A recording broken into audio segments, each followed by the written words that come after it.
Hi നമസ്കാരം. നിഖിൽ ഇഴവൻ കഴിഞ്ഞ ദിവസം ഒരു പ്രസ്താവന ഇട്ടിട്ടുണ്ടായിരുന്നല്ലോ, കാസ്റ്റിംഗ് കൗച്ചിനെ കുറിച്ച്. ശരീരം ചോദിച്ചിട്ടാണ് സ്മോൾ ബോക്സിലേക്ക് ആൾക്കാർ എടുക്കുന്നത്. നേരാണ്, എന്നോടും ചോദിച്ചിരുന്നു ശരീരം. ഞാനവിടെ സ്മോൾ ബോക്സിൻ്റെ ഇൻ്റർവ്യൂവിന് ഞാൻ ചെന്നപ്പോൾ എന്നോട് അവർ ചോദിച്ചു, ഒരു നൈറ്റ് അവരുടെ കൂട്ടത്തിൽ ഡയറ്റ് ചെയ്യണമെന്ന് പറഞ്ഞു.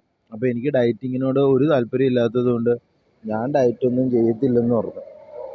കണ്ടോ, ഞാൻ ഡയറ്റ് ചെയ്യൂല എന്ന് പറഞ്ഞു. അപ്പോൾ അവർ പറഞ്ഞു അങ്ങനെയാണെങ്കിൽ സ്മോൾ ബോക്സിലേക്ക് എടുക്കത്തില്ലെന്ന് പറഞ്ഞു.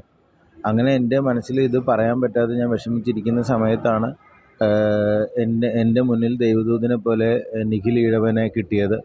അപ്പം തന്നെ നിഖിൽ ഈഴവൻ്റെ അടുക്കൽ ഞാൻ മെസ്സേജിലൂടെ ഈ കാര്യം അറിയിച്ചു.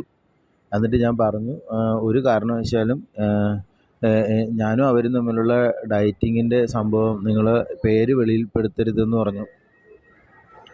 അതുകൊണ്ടിട്ടാണ് നിഖിൽ ഈഴവൻ എൻ്റെ പേര് പറയാഞ്ഞത്. അപ്പം എന്താണേലും സ്മോൾ ബോക്സുകാർ കാണിച്ചത് ശരിയല്ല. കാര്യം അവരങ്ങനെ ഡയറ്റിംഗ് ഒന്നും ചോദിക്കാൻ പാടില്ല. മനുഷ്യൻ്റെ അവകാശമല്ലേ ഭക്ഷണം കഴിക്കണമെന്നുള്ളത്.